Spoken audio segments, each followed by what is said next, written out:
आश्चर्य ये हुआ कि बड़े बड़े महात्मा व्यास, पराशर, पुंडरीक, च्यवन, परशुराम, गालो, भृगु, मार्कंडे, ये सब महाराज कृपलायन, सब बड़े महात्मा बैठे थे।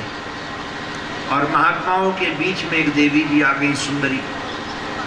जैसे आप लोगों के बीच में कोई आ जाए और व्यासपीठ पर खटपट करने लगे तो आप सबकी चित्तवृत्ति जाती कि नहीं? वो महारानी आई और हाथ में एक सुंदर पुरुष को पकड़े, एक हाथ में एक सुंदर पुरुष को पकड़े। लोग ये तर्क करने लगे, है कौन ये? ऐसे दो सुंदर पुरुषों को पकड़कर लाई है, कौन है ये? तर्कयंता, सब लोग तर्कय करने लगे। वो थी कौन? बोले वो कोई दूसरी नहीं थी, हमारे श्याम सुंदर की अर्धांगनी भक्ति महारानी थी। भक्ति सुतौ तौ तरुणौ गृहीत्वा प्रेमैक रूपा सहसा विलासी श्री कृष्ण गोविंद हरे मुरारे नाथेति नामानि मुहुर्वदन्ति। वह संकीर्तन कर रही थी और श्री कृष्ण का नाम गा रही थी, श्री कृष्ण गोविंद हरे मुरारे, हे नाथ नारायण वासुदेव पुकार रही थी। आओ हम सब लोग भी संकीर्तन के माध्यम से श्री ठाकुर को पुकारें। ऐसा लगे कि हम सब उसी सभा में हैं जिस सभा में नारद जी महाराज श्रोता के रूप में हैं, सनकादि वक्ता के रूप में हैं। हम भी बैठ करके महाराज उसका रस ले रहे हैं और भक्ति ज्ञान वैराग्य नृत्य करते हुए। हमारे महाराज श्री का एक वाक्य था, महाराज श्री हमारे कहते थे, प्रेमी की चाल का नाम नृत्य है और प्रेमी की बोली का नाम संगीत है। प्रेमी जब बोलता है तो उसके वाणी में अपने आप रस होता है, संगीत होता है, और प्रेमी जब चलता है उसकी चाल में नृत्य होता है। उसका पादप विन्यास जो होता है वो बिल्कुल ताल के आधार पर ही होता है। तो प्रेम से भरे हुए हैं तीनों गा रहे हैं, तीनों नाच रहे हैं। आइए हम सब संकीर्तन का रस लेते हैं।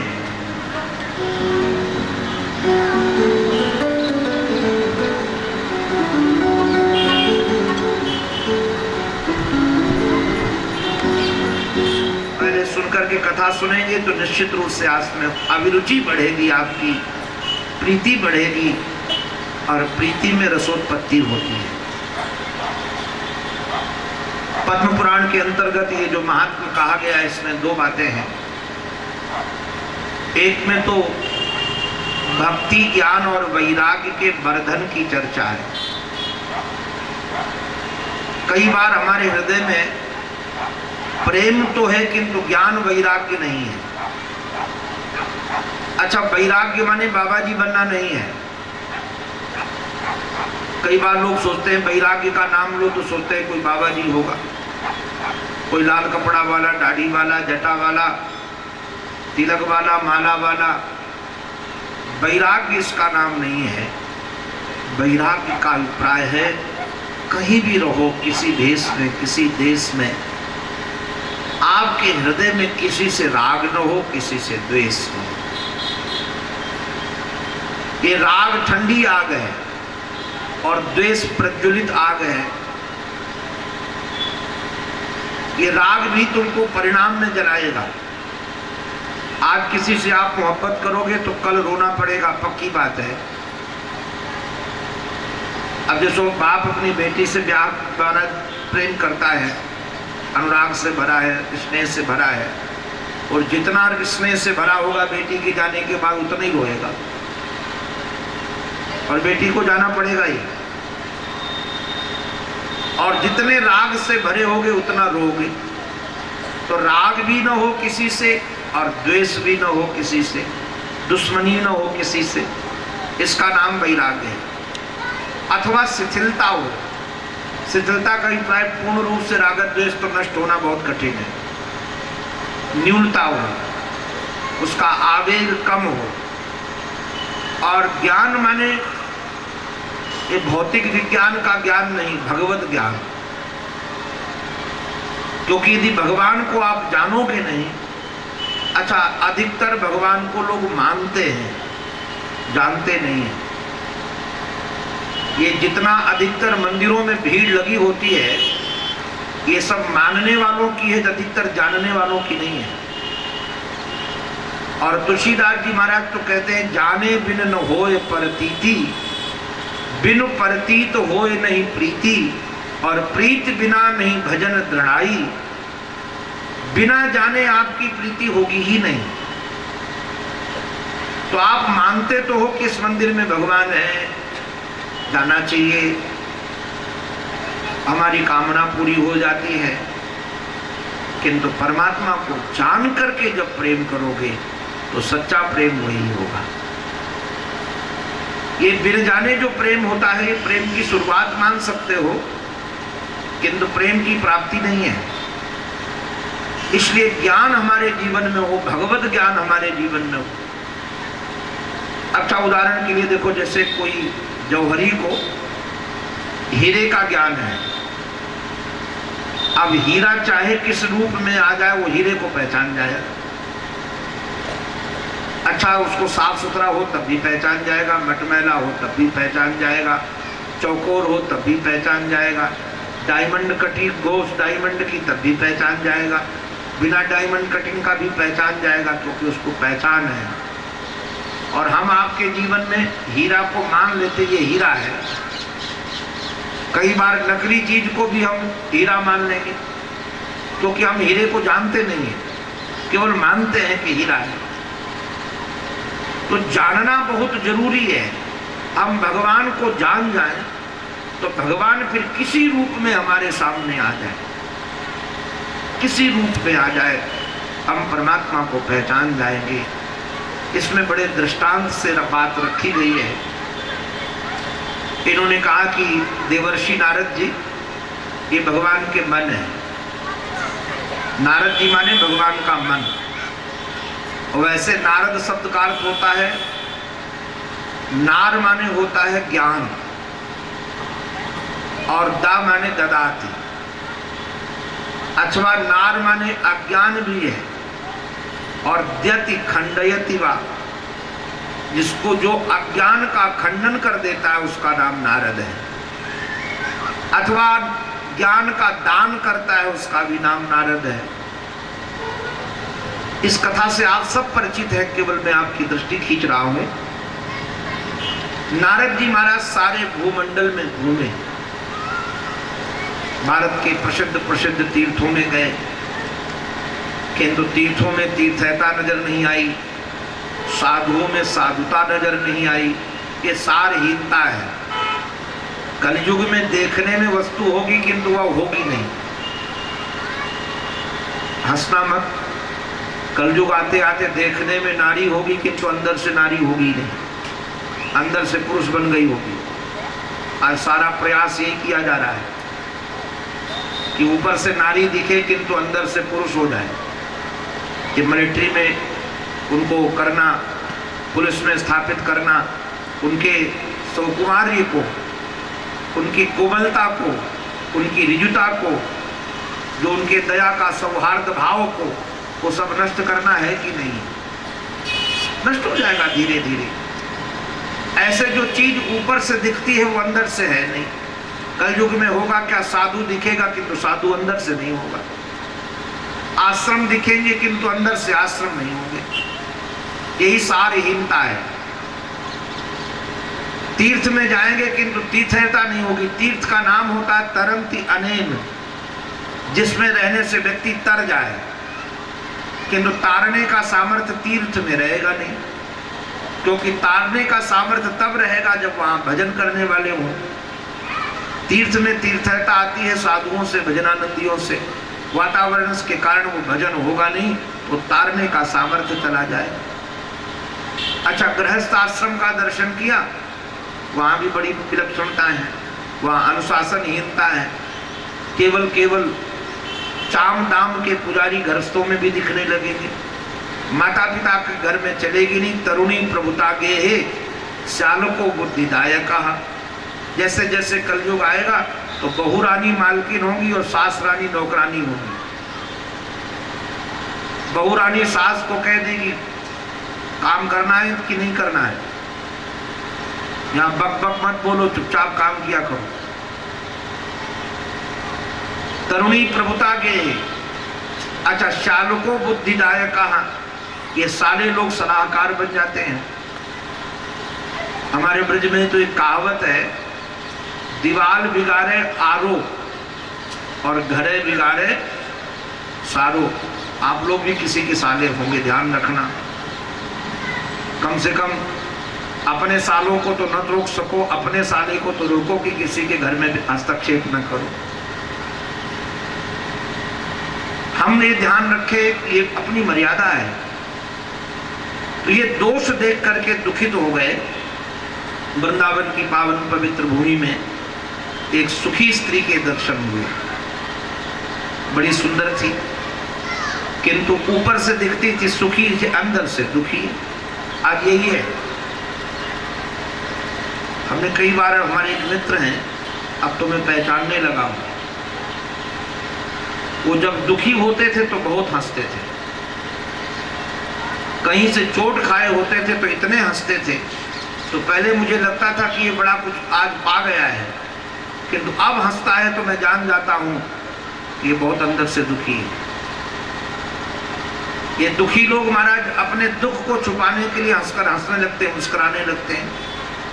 उनको लगता है कोई जान न जाए कि हम दुखी हैं। तो भक्ति महारानी ऊपर से तो बड़ी सौंदर्यवान दिख रही थी, सजी धजी एकदम दिव्य दिख रही थी, किंतु अंदर पीड़ा थी। और सचमुच में उस पीड़ा को भक्ति महारानी ने यदि कहीं व्यक्त किया तो देवर्षि नारद जी के सामने किया। कारण क्या है? अपने रोग को सब जगह नहीं बताना चाहिए, अपने रोग को केवल वैद्य के सामने बताना चाहिए। ऐसे जो मानसिक रोग हैं, दो प्रकार के रोग हैं, एक शारीरिक रोग, एक मानसिक रोग। तो शारीरिक रोग के दवा तो ये लौकिक वैद्य हैं, और मानसिक रोग के दवा हैं हमारे सद्गुरु वैद्य। वचन विश्वासा, ये वचनों पर उनके विश्वास हो तो उन्होंने सारा दुख बता दिया कि हम दुखी हैं अपने बच्चों के कारण। आज भी 99% लोग अपने बच्चों से दुखी हैं। पैदा किया था सुख के लिए और हैं दुखी उनके कारण। कोई दुखी है बच्चे पढ़ते नहीं इसलिए दुखी है।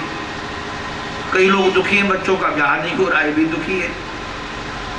अब कई लोग ये भी दुखी हैं अपने बच्चों से कि महाराज बच्चे अपनी बात नहीं मानते हैं। ये बच्चों से अधिकतर लोग दुखी। भक्ति महारानी भी बच्चों से दुखी थी, किंतु बच्चों के कारण दुखी नहीं थी, बच्चों के हेतु से दुखी थी। क्यों? किस हेतु से दुखी थी? क्योंकि नारायण वो बच्चे स्वस्थ नहीं थे, रुग्ण थे। संत जानता है कि उनके बच्चे जो ज्ञान वैराग्य भक्ति महारानी के बच्चे हैं, इनको स्वस्थ करने के लिए जो औषधि है वो शास्त्र है।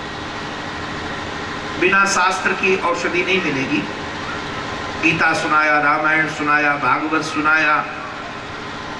आजकल भी जैसे होता है, जब हम लोग सुनाते हैं 7 दिन भागवत, तो ये ज्ञान वैराग्य सब आपके अंदर वाले थोड़े थोड़े जगने लगते हैं।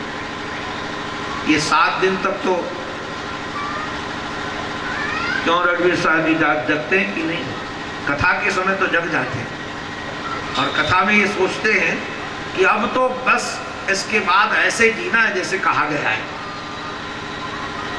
उस समय तो वैराग्य भी जगता है, उस समय ज्ञान भी जगता है, उस समय प्रेम ही जगता है। तो जब तक नारद जी प्रवचन देते थे तब तक तो ज्ञान वैराग्य जमाई लेकर थोड़ा आंख खोलकर बाबा जी को देख लेते थे, और जो प्रवचन बंद तो फिर लुढ़क जाते थे। अब सदा सर्वदा तो ये प्रवचन सुनाया नहीं जा सकता था। तो संत हैं, ज्ञान वैराग्य को जगाने के लिए प्रयास किया, जब नहीं जग पाए तो हरि जगाम शरणम। देखो भाई, उद्योग करना चाहिए, प्रमादी मत बनो। परमात्मा प्राप्ति हो या साधन के लिए भाग्य के बट्टे में मत डालो कि भगवान को मिलना होगा, भाग्य में तो मिल जाएंगे, अंतःकरण को पवित्र होना होगा तो हो जाएगा। ये सब नहीं होना चाहिए। पुरुषार्थ करो।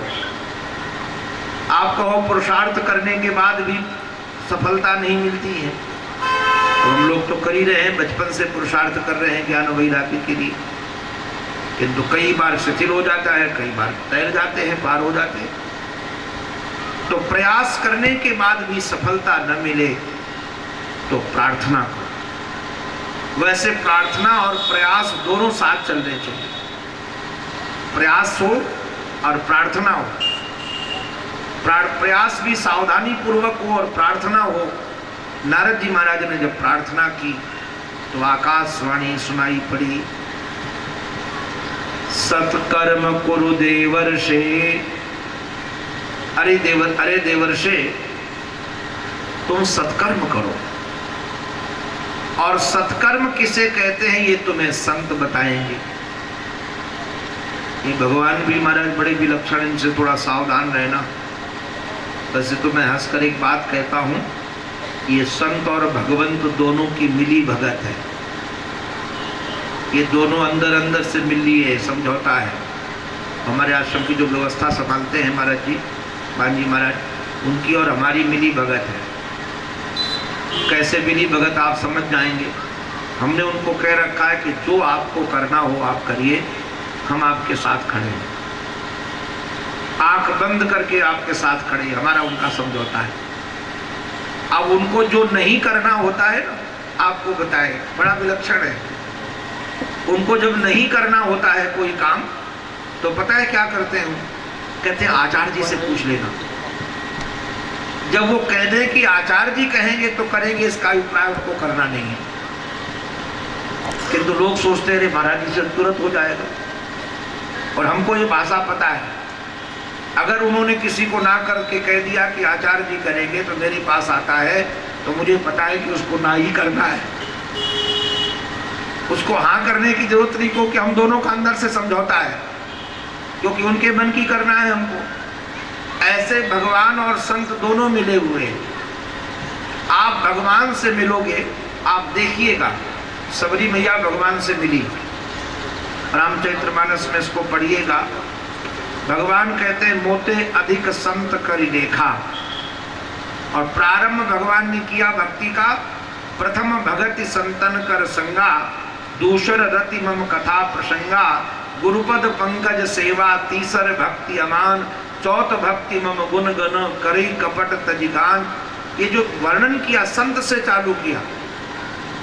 और अभिप्राय क्या है भगवान का कि आप संत से जुड़ो, मेरे से अधिक ज्यादा संत का ध्यान रखो, मेरे से अधिक संत का बंधन करो। किंतु यदि आप संत से मिलो, आप कोई भी संत से मिलो, वो नहीं कहेगा कि मेरा ध्यान रखो या मेरी फोटो रखो या मेरा भजन करो। आप साधु सच्चा साधु होगा तो कभी अपने नहीं कहेगा कि मेरी बात मानो। वो कहेगा शास्त्र की बात मानो और भगवान का भजन करो। बिना भगवान के भजन किए हुए काम बनने वाला नहीं है। तुलसीदास जी महाराज कहते हैं यह सिद्धांत अपेज, ये